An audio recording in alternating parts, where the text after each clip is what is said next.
Hello, सीधा topic पे जाएंगे। क्लासिफिकेशन ऑफ डिसीज़, इसे हैनेमेनियन क्लासिफिकेशन भी बोलेंगे। मेन 3 पिलर्स जो इसके हैं वो है indisposition, surgical disease and dynamic disease. Dynamic disease जो है उसे डिसीज़ प्रॉपर भी बोलते हैं।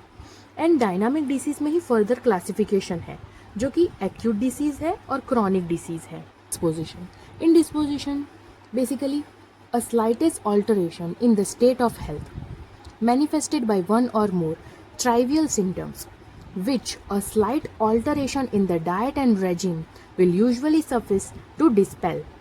Means यहाँ बात की जाती है कि स्लाइट ऑल्टरेशन हुआ है स्टेट में और ये इसके अंदर हमें वन या वन से ज़्यादा सिम्टम्स दिखेंगे।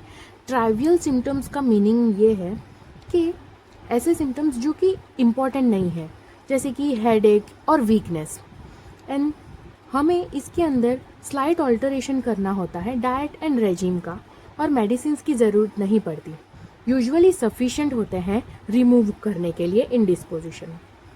इसका जो कॉज होता है इंडिस्पोजिशन का वो होता है एक्साइटिंग कॉज या तो maintaining cause. Now further examples, indigestion and loose stool due to rich fatty food, fasting और light diet is sufficient. Now ये जो इंडाइजेशन एंड लूज स्टूल हुआ हमें क्यों हुआ? रिच फैटी फूड खाने से। अब हमने ज़्यादा खा लिया तो हमें इंडाइजेशन हो सकता है, तो नेक्स्ट डे हम फास्टिंग कर लेंगे या लाइट डाइट करेंगे तो उससे हम ठीक हो जाएंगे। Second example, tired and exhausted after loss of sleep. Sleep हमें पूरी मिली नहीं, इसलिए हम टायर्ड एंड एग्जॉस्टेड है, तो हम रेस्ट लेंगे और स्लीप करेंगे तो हमें ठीक हो जाएगा। Exposure to cold wind, hot weather causes mild headache. Then treatment. Slight alteration in the diet and regime will usually sufficient to remove such an indisposition. Surgical disease. Definition: surgical disease are condition caused by external physical injury to the body. ऐसे disease जो कि external physical injury से होते हैं वो होते हैं surgical disease.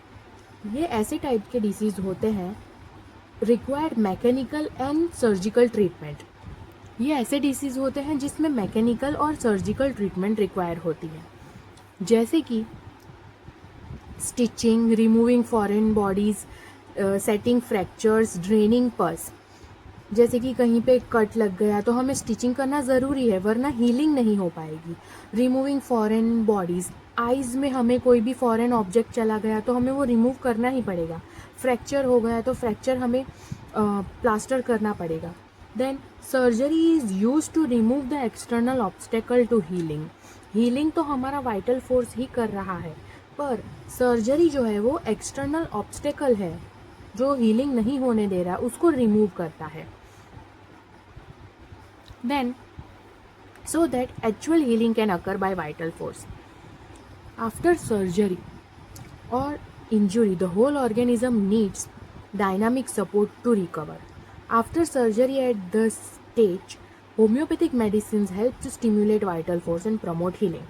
Now, surgical disease के examples है fracture of bone, cleft lip, cleft palate, congenital heart disease, जिसमें हमें सर्जरी की ज़रूरत है ही। बिना सर्जरी के कोई भी डिसीज़ जो है, ऐसे डिसीज़ जो ठीक नहीं हो पाएंगे। वैसे ऑब्स्ट्रक्टेड हर्निया, अपेंडिसाइटिस जो कि रिक्वायरिंग ऑपरेशन, एकदम ज़्यादा सीवियर अपेंडिसाइटिस हो गया तो उसमें हमें ऑपरेशन की ज़रूरत पड़ेगी ही, मेडिसिन से ठीक नहीं हो पाएगा। वैसे डिसीज़ होते हैं वो सर्जिकल डिसीज़ होते हैं। इसमें मेन जो चीज़ होती है वो मायाज़म नहीं होता, इसमें एक्सटर्नल ऑब्स्टेकल्स होते हैं। मैकेनिकल और सर्जिकल ट्रीटमेंट इसमें ज़रूरी होती है। Now dynamic disease. Dynamic disease को हम डिसीज़ प्रॉपर भी बोलेंगे। These are disease cause by disturbance of vital force. इसमें मेन इम्पॉर्टेंट चीज़ है वाइटल फोर्स, तभी इसे डिसीज़ प्रॉपर बोला गया है क्योंकि इसमें वाइटल फोर्स का डिस्टर्बेंस हो रहा है। इसीलिए इंडिस्पोजिशन एंड सर्जिकल में क्या था कि वाइटल फोर्स डिस्टर्ब नहीं हो रहा था। सर्जिकल में हालांकि ऑब्स्टेकल आ रहा था वाइटल फोर्स को हीलिंग करने के लिए, और इंडिस्पोजिशन में वाइटल फोर्स इतना रीअरेंज नहीं हो रहा जितना कि वो डायनामिक डिसीज़ में होता है। इसमें Cause is not physical or mechanical problem. Dearrangement of vital principle. Vital force become disturbed or unbalanced. Because of this, the body starts showing abnormal sensation and functions. अब वाइटल फोर्स डीअरेंज होता है तो वो signs and symptoms हमें show करेगा. Now इसके अंदर further जो है वो है क्या होगा, प्रोडक्शन ऑफ सिम्टम्स. जो डायनामिक डिसीज है उसमें सिम्टम्स प्रोड्यूस होंगे. Disturb vital force produce disagreeable sensation such as pain, weakness, fever, itching, abnormal function of organs. Then इसमें हमें क्या करना चाहिए, what physician has to do. The physician has to observe the symptoms expressed through sensation and function of organs. Since the disease is dynamic, the treatment must also be dynamic. So, हमने ये 3 चीज़ें cover की. अब हम further on move करेंगे acute disease and then chronic disease. So, acute disease. Acute disease are those disease which has sudden onset, जो तुरंत होंगे, has rapid course, tendency to finish their course more or less quickly, ये कम समय के होंगे. Then duration of suffering is fixed and always moderate. Then termination of itself either in recovery or death without medicine. अगर हमने medicine नहीं दी तो ये death हो जाएगी या तो वो अपने आप ही रिकवर हो जाएंगे. ओके, नाउ एक्यूट डिसीज के अंदर फर्दर क्लासिफिकेशन है इंडिविजुअल, स्पोरोडिक एंड एपिडेमिक. हम एक्यूट डिसीज को ये भी बोल सकते हैं कि lasting from 1 week to 3 months. Okay, and chronic disease जो होते हैं वो सालों साल चलते रहेंगे. Okay, now further on acute disease के अंदर आएंगे हमारे 3 चीज़. यहाँ पे सब कंफ्यूज होते हैं, इंडिविजुअल, स्पोरोडिक एंड एपिडेमिक.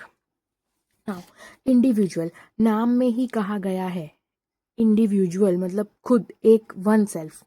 तो 1 पर्सन एट ए टाइम वो अफेक्ट होगा. Affects 1 person at A time. एक ही बंदे को हुआ, सिर्फ किसी और को स्प्रेड नहीं होगा, कुछ नहीं होगा. Then sporadic. Sporadic means several person at the same time here and there. Several person, S से S, several person at the same time, लेकिन एक जगह पे नहीं, यहाँ से वहाँ, here and there. Then epidemic. Now epidemic से हमें याद रखना है, epidemic को याद रखने के लिए याद रखो कोरोना. कोरोना कैसे सबको हुआ था, attacks large number of people, बहुत सारे लोगों को कोरोना हुआ था. विथ वेरी सिमिलर सफरिंग, सबको एक ही चीज़ हो रही थी. ओके, लंग्स पे अफेक्ट हो रहा था सबको. ऐसा नहीं कि किसी को इंटेस्टाइन में हो रहा था, सबको लंग्स से ही अफेक्ट हो रहा था, कफ हो रहा था सबको. Then from the same cause, एक ही चीज़ से हो रहा था, कोरोना वायरस से, इन वन लोकेलिटी, एक जगह पे स्प्रेड हुआ. Then at the same time individual disease को फर्दर ऑन एक्सप्लेन करेंगे तो उसमें होगा कि जैसे कि नाम में बोला है 1 पर्सन एट ए टाइम, तो डिसीज़ जो है वो 1 पर्सन एट ए टाइम ही दिखेगा, किसी एक को होगा, इंडिविजुअल होगा. मेन कॉज जो है वो temporary flare up of the latent psora in the body due to excess in food, over eating causing indigestion और vomiting, insufficient food, weakness due to starvation, several physical impressions जैसे कि chill और expose to cold, over heating, exertion और strain, dissipation, strong mental emotions like anger, grief, fear. Okay, example, acute gastritis after overeating, fever after exposure to cold, headache after emotional stress. Now sporadic disease, ऐसे disease जो several person को at same time here and there attack करेंगे. Disease attacking several person at same time here and there. Spora का जो मतलब है वो scattering है, एक जगह पे ग्रुप में नहीं, या तो यहाँ और वहाँ वैसे. उसके जो कॉज होते हैं वो है meteoric and telluric influences. Okay, now meteoric influences क्या होता है, relation to earth atmosphere, climate, जैसे कि क्लाइमेट चेंज हो गया तो ठंडी आ गई या अचानक गर्मी आ गई तो लोगों को थोड़ा कोल्ड हो जाता है। देन रेनी सीज़न आ गई तो हमें टाइफाइड, देन मलेरिया के चांसेस ज़्यादा होते हैं ऐसे क्लाइमेट में। Then telluric, relating to earth, soil, physical substances. Okay, now example में a group of people in Chennai suffering from fever, at the same time a group of people suffering from cold in Himachal. Then epidemic disease. Now epi means upon and demus means people, upon the people. Epidemic से हमें याद रखना है कोविड-19, तभी हमें ये याद होगा अच्छे से। Type of disease which attacks large number of people with very similar suffering from the same cause in one locality at the same time. Okay, cause जो है इसमें exciting cause है, जैसे कि war, flood, famine. Then main cause acute miasm. Example COVID-19, cholera, influenza, dengue fever, kala azar. ये जो सारे disease हैं वो एक साथ बहुत सारे नंबर ऑफ पीपल को अटैक करेंगे. ओके, और उसमें सफरिंग भी सिमिलर होगी, ऐसा नहीं कि चेंज होगी जैसे कि स्पोराडिक में हो रही थी चेंज. ओके, इसकी जो ट्रीटमेंट है वो है जीनस एपिडेमिकस. इसके लिए अलग से वीडियो है और ये भी बहुत इम्पॉर्टेंट है. अब हमने एक्यूट डिसीज़ तो कवर कर लिया, इंडिविजुअल स्पोरोडिक एपिडेमिक. अब हम जाएंगे क्रॉनिक डिसीज़ पे. क्रॉनिक डिसीज़ क्या है और उसके फर्दर क्लासिफिकेशंस क्या है. Chronic disease. Chronic disease are those disease processes of the abnormally dearranged vital force that arise from chronic miasm. Chronic disease में मेन चीज़ है मायाज़म, जो कि क्रॉनिक डिसीज़ करता है हमारी बॉडी में. ओके, और वो वाइटल फोर्स को डीअरेंज करेगा. क्रॉनिक डिसीज़ की कैरेक्टरिस्टिक्स ये होती है कि वो स्लो होते हैं एंड ग्रेजुअल ऑनसेट होती है. एक्यूट के जैसे सडन ऑनसेट नहीं होगे कि तुरंत आए और तुरंत चले गए. ये स्लो होते हैं, ग्रेजुअल ऑनसेट वाले होते हैं, अनलिमिटेड होते हैं. लाइफ लॉन्ग सफरिंग होगी इसके अंदर. They can not be remove by vital force alone. ये मेन इम्पॉर्टेंट चीज़ है. दैट्स वाई क्रॉनिक डिसीज़ को क्योर करने के लिए हमें एंटी मायाज़मेटिक मेडिसिन्स यूज़ होती है.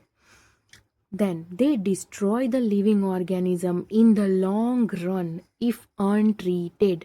अगर हमने कोई भी डिसीज़ जो कि क्रॉनिक है उसे अच्छे से ट्रीट नहीं किया तो वो डिसीज़ ही डेथ का कारण हो सकता है.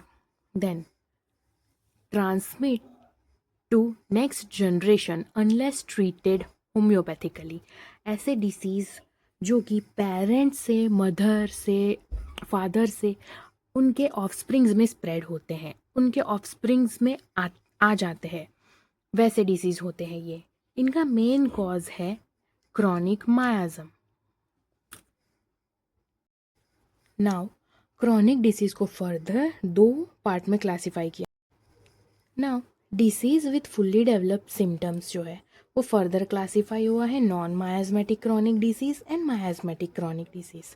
नाउ जो नॉन मायाज़मेटिक क्रॉनिक डिसीज़ है उसमें जो मायाज़म है वो इन्वॉल्व नहीं है. वो ऐसे डिसीज़ हैं जो हमारे लाइफस्टाइल से, हमारे ऑक्यूपेशन से या हमारे नॉन होम्योपैथिक मेडिसिन लेने की वजह से हो रहे हैं. ओके, एंड जो मायाज़मेटिक क्रॉनिक डिसीज़ है वो ट्रू क्रॉनिक डिसीज़ है, इसके अंदर मायाज़म से इन्वॉल्व है. Okay, now non miasmatic chronic disease, उसमें आएंगे सूडो या तो false chronic disease, then artificial chronic disease and occupational disease. Now जो सूडो और फॉल्स क्रॉनिक डिसीज़ है वो basically disease from bad hygienic condition से हो रहा है. बैड हाइजीनिक वो फॉल्स क्रॉनिक डिसीज़ में आएंगे. Then artificial chronic disease, Disease due to continued administration of non-homeopathic drugs in crude dose of addiction, उसे हम आर्टिफिशियल क्रॉनिक डिसीज़ बोलेंगे। ऐसे डिसीज़ जो मैन मेड है, हमने खुद ही बनाए हैं, ओके, बाय टेकिंग ड्रग्स जो कि क्रूड फॉर्म में होंगी, देन ऑइंटमेंट्स अप्लाई करेंगे अगर स्किन डिसीज़ हुआ उसमें, देन अब्यूज़ करेंगे अल्कोहल का और अदर मटेरियल्स जो हमारे लिए हार्मफुल है, देन ऑक्यूपेशनल डिसीज़, ओके। ना सूडो और false chronic disease, false chronic क्यों है? क्योंकि अगर हमने हमारी हाइजीन मेंटेन की, हमारी कंडीशन ऑफ लिविंग हमने अच्छी कर दी, तो वो अपने आप चला जाएगा, ओके। एंड ऑक्यूपेशनल डिसीज़ जो है वो ऐसे डिसीज़ है जो हमारे ऑक्यूपेशन की वजह से होंगे। ट्रू क्रॉनिक डिसीज़ जिसको हम बोलेंगे मायाज्मेटिक क्रॉनिक डिसीज़, इसमें मेन मायाज्म हमारा इन्वॉल्व होगा। उसमें आएगा सिंगल डिसीज़ जिसमें सोरा, सिफिलिस, साइकोसिस, एंड कंपाउंड डिसीज़ जिसमें ये सारे एक से ज़्यादा मायाज्म इन्वॉल्व होगा, जैसे कि psora sycotic, psoric syphilitic, sycotic syphilitic, psora sycotic and syphilitic, okay. Now disease with few symptoms, one sided disease, local disease. One sided disease ये बहुत इम्पॉर्टेंट है, ये हमें वाइवा में हमें इसमें एग्जामिनर हमें ये ज़रूर पूछते हैं। वन साइडेड डिसीज़, तो वन साइडेड डिसीज़ में फर्दर ऑन क्लासिफिकेशन है disease with only mental symptoms, ऐसे डिसीज़ जिसमें हमें सिर्फ मेंटल सिम्टम्स मिलेंगे क्योंकि वन साइडेड है, example depression, anxiety disorder. Then disease with only physical symptoms, इसमें कोई भी मेंटल सिम्टम नहीं होगा, सिर्फ फिजिकल होगा, जैसे कि हेडेक, माइग्रेन, क्रॉनिक है तो हम माइग्रेन ले सकते हैं। Then local disease, local disease में आएगा surgical disease and non surgical disease.